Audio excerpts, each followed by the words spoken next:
Décidément, cette affaire de la loi El Khomri est une leçon de choses. Elle nous oblige à voir ce qui est, car il faut bien l'admettre. Il y a en France quelque chose d'inréformable.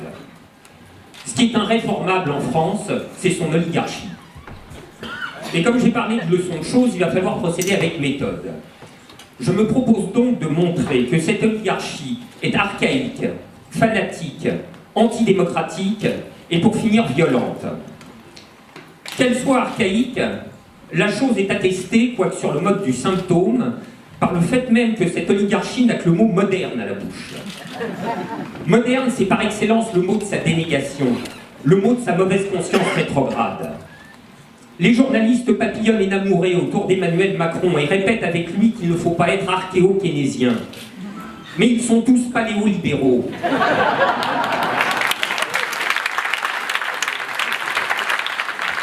Keynes disait qu'il n'est pas de dirigeant politique qui ne soit l'esclave qui s'ignore d'un économiste du passé. Hollande, Valls et Macron sont les esclaves qui s'ignorent d'une pensée morte. Morte 2 fois d'ailleurs. Une première fois dans les années 30 du siècle précédent, avec la Grande Dépression. Une deuxième fois aujourd'hui, car le croirez-vous, même le FMI et l'OCDE envisagent de débrancher le mort-vivant réanimé dans les années 80. Comme souvent les derniers suppôts d'une époque finissante, enragés d'être dépassés par leur temps, les archaïques sont aussi des fanatiques. Et d'un fanatisme tout à fait ironique. Un fanatisme de type stalinien. De même que le stalinisme soviétique estimait que son échec était imputable aux saboteurs, le stalinisme libéral considère que le sien est dû au fait qu'il n'est pas encore allé assez loin dans la déréglementation. Et ça fait 30 ans que ça dure. 30 ans de déréglementation en tout genre. Commerciale, financière, 30 ans de baisse du coût du travail, de démolition réglementaire dans le champ du droit social, et 30 ans d'échecs. Mais le propre des doctrinaires, même quand ils se disent pragmatiques, est qu'ils n'ont aucun souci de la réalité. Au vrai, on se pose parfois la question de savoir ce qu'il emporte chez eux du fanatisme ou de la simple bêtise. Car il faut voir la profondeur de certains des arguments qui enveloppent la loi El Khomri, dont l'un dit, je cite, « Nous devons tout essayer contre le chômage ». Phrase glaçante en vérité, car dans le tout de tout essayer, il entre aussi, hélas, la possibilité du n'importe quoi. Par exemple, j'ai le devoir de tout essayer pour vous soulager de votre migraine, n'implique pas de vous opérer à la chignole et au tournevis. Il est vrai qu'en matière de marché du travail, la recommandation de la chignole et du tournevis ne tombe pas de nulle part. Elle vient d'un groupe social parfaitement identifié, dont le projet poursuivi avec ténacité depuis 30 ans a d'abord visé à défaire toutes les conquêtes sociales d'après-guerre, et vise maintenant à mettre la société entière sous coupe réglée. Et il le peut. Il le peut parce qu'il en a objectivement les moyens. C'est le capital qui impose à la société ses formes de la reproduction matérielle collective.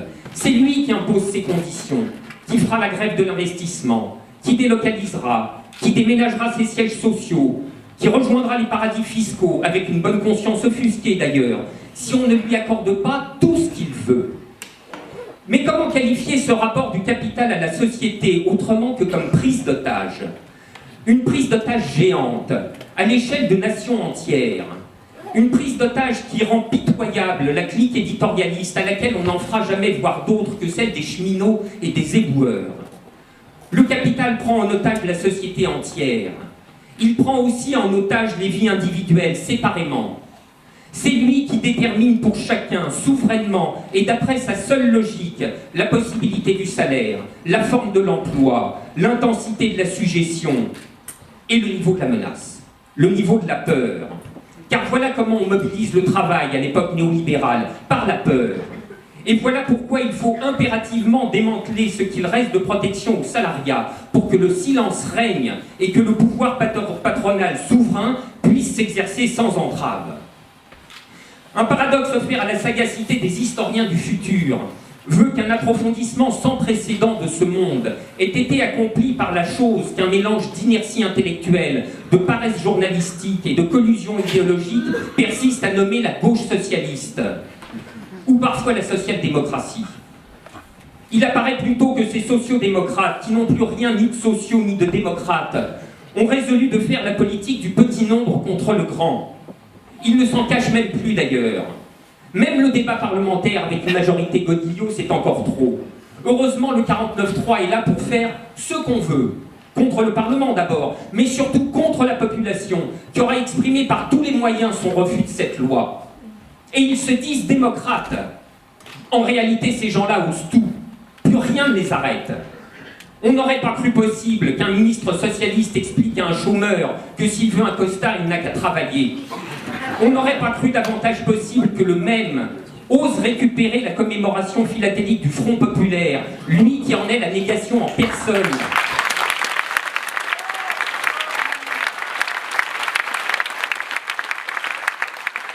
Et il y a bien là quelque chose qui est de l'ordre d'un révisionnisme en acte.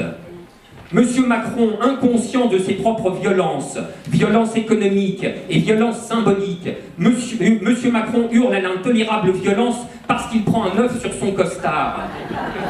Il faut plutôt se réjouir qu'il reste dans ce pays des gens qui n'ont pas abandonné d'accorder de la valeur aux héritages historiques et qui ne sont pas décidés à les voir célébrer honteusement par leurs liquidateurs même.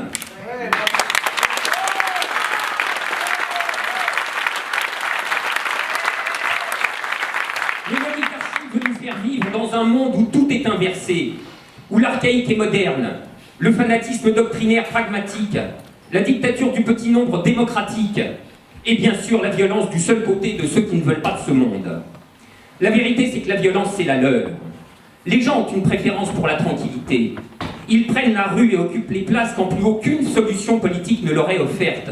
Et quand le verrouillage est complet, et il l'est, pouvoir entièrement commis aux intérêts du capital, Parlement étouffé quand il n'est pas croupion, presse aux ordres sous le contrôle des puissances financières, et puis flicaille partout. Il n'est pas un syndicaliste expérimenté qui n'en soit resté abasourdi. Jamais on n'a connu un tel niveau de brutalité policière contre un mouvement social. Poussant juste un peu plus loin la pensée de ses semblables, un éditorialiste réputé pour son valsisme militant n'hésite pas à écrire, je cite, que la haine anti-flic, c'est la haine de la République.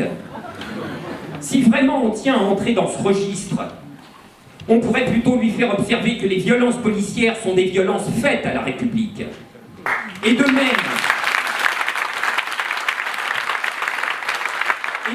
les utilisations ouvertes de l'institution judiciaire à des fins d'intimidation politique, dont la dernière victime en date est Loïc Calitro, pilier de Nuit debout, et sans doute visé pour cette raison même.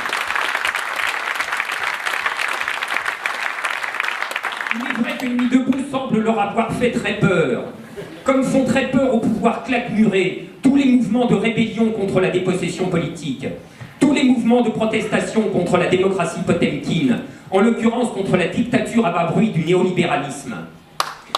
En réalité, face à l'époque qui lui file entre les doigts, l'oligarchie n'a plus que la ressource d'aller puiser toujours plus loin des lambeaux d'arguments toujours plus ignobles. Radicalisation est ainsi devenu le signifiant fourre-tout permettant d'assimiler toute contestation politique au terrorisme, ni plus ni moins. L'infamie se joint au grotesque quand les consignes de sécurité de l'euro expliquent en substance qu'il ne faut pas introduire des bombes dans les stades, ni, je cite, tenir des propos politiques ni idéologiques dans leurs alentours.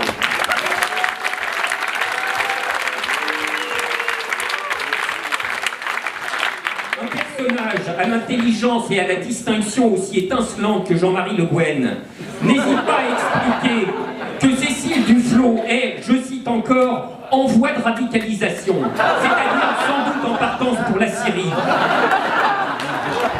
En tout cas, tout le monde comprend le type de sous-entendu par lequel on traite maintenant les opposants politiques, même lorsqu'ils sont aussi dangereux que Cécile Duflot, qu'elle m'en pardonne. C'est donc tout un tableau qui est en train de se dessiner sous nos yeux.